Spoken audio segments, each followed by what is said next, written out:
Bonjour à tous, bienvenue sur notre Web TV en partenariat avec la CNAV Île-de-France. Je reçois aujourd'hui Brice Alzon qui est président de la Fédération du service aux particuliers. Bonjour Brice. Bonjour à vous. Alors quel fait majeur, marquant vous retenez pour 2022 ? Écoutez, le fait majeur marquant pour 2022, c'est une question facile. C'est forcément l'avance immédiate qui est cette plus grande révolution dans les services à la personne selon moi depuis la loi Borloo. La loi Borloo a réellement réussi à inscrire dans le marbre cette révolution sur près de 26 métiers. On peut peut-être rapidement rappeler ce que c'est, très vite. Tout le monde ne sait peut-être pas ce que c'est justement. Oui.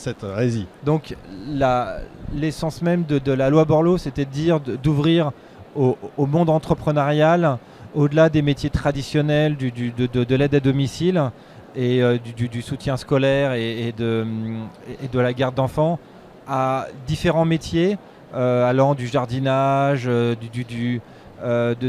l'aide administrative, de l'assistance informatique, 26 métiers sur tous les modes d'exercice, le mandataire, le prestataire, mais la mise à disposition de ce fameux crédit d'impôt qui permet donc aux particuliers sur une prestation de récupérer via une attestation fiscale 50% du coût de la prestation. L'idée à la base était de combattre le travail au noir. Évidemment. Avec une simplification grâce au crédit d'impôt.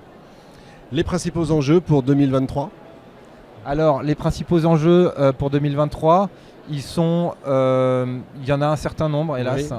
Oui. C'est vrai, un secteur, je trouve, donc, est combatif. On est un secteur où il se passe énormément de choses parce qu'on présente énormément de métiers. Partons de la garde d'enfants. Oui. Aujourd'hui, il y a des sujets sur tout ce qui va être garde d'enfants pour les plus de 6 ans, où l'on se bat. Et donc, dès 2023 sera une année charnière pour savoir si ce sera effectivement ouvert aux entreprises, ouais. et donc seulement à l'emploi direct. Il y a effectivement tout ce qui va être mise en place de l'avance immédiate pour d'autres métiers. On a des interrogations donc, concernant l'aide aux personnes âgées parce qu'on voit bien que les départements ne sont pas encore prêts.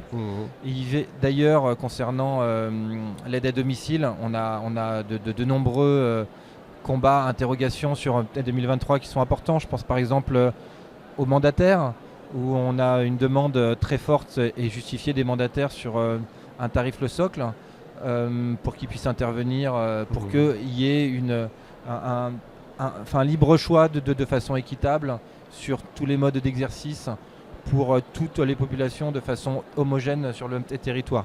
Il y aura effectivement énormément d'autres enjeux sur le maintien à domicile, d'ailleurs sur la partie APA, aussi sur toute la nouvelle réglementation concernant, je pense effectivement de façon très impliquante sur les prestataires, où maintenant on sait que la demande des autorisations va se faire sur un appel à projet des départements, ce qui va être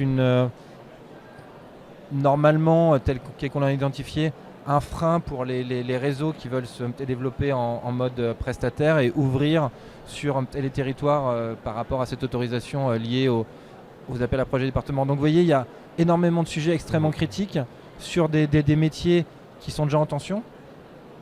On sait qu'aujourd'hui, dans le maintien à domicile, on manque de 50 000 intervenantes. Sur les métiers de la garde d'enfants, on manque pareil de 60 000 personnes. Et sur tous les métiers du confort, entre 20 et 30 000 personnes. Donc on voit bien que là, on a un vivier de 150 000 personnes à combler de façon immédiate, sans combler les problématiques dans les prochaines années, dont je ne parle même pas parce que vous m'avez posé la question que 2023, sur 2023. Ouais. Voilà. Il y a de quoi faire effectivement. Si vous aviez, imaginons, vous êtes ministre demain, si vous aviez une proposition principale pour 2023, ce serait quoi ? Alors, une proposition pour 2023, moi demain ministre des services à la personne, c'est vraiment d'avoir ce secteur avec cette professionnalisation, cette attractivité. Je veux aujourd'hui un secteur uni. Il n'y a pas on fait tous le même métier. L'emploi direct, l'association, l'entreprise, le mandataire, le prestataire, la mise à disposition. Nous ne sommes que une seule personne. Nous sommes le service à la personne. Ouais. Et donc, moi, ministre des services à la personne en 2023, c'est comment sur cette grande maison, comment la rendre attractive auprès des intervenants, attractive auprès du grand public, qui nous perçoit, lui, encore à contre-cœur comme des petits boulots parfois, et comment valoriser toutes ces intervenantes au quotidien. Aujourd'hui, on a, dans le monde privé, on a 850 000 personnes qui travaillent aujourd'hui au quotidien pour nos entreprises. Comment les valoriser, comment valoriser leur action au quotidien, celles qui se lèvent tôt le matin, c'est ces invisibles qu'il faut mettre en avant parce qu'elles font un travail merveilleux et incroyable au sein des personnes tous les jours au quotidien au domicile. C'est formidable et c'était très important de le rappeler. Merci beaucoup Brice. Merci à vous. Infiniment. Voilà, fin de cet épisode. Retrouvez toutes les autres interviews sur le site dont vous avez l'adresse juste en bas de votre écran. Un grand merci à notre partenaire, la CNAV Île-de-France. A tout de suite pour une nouvelle interview et un nouvel invité.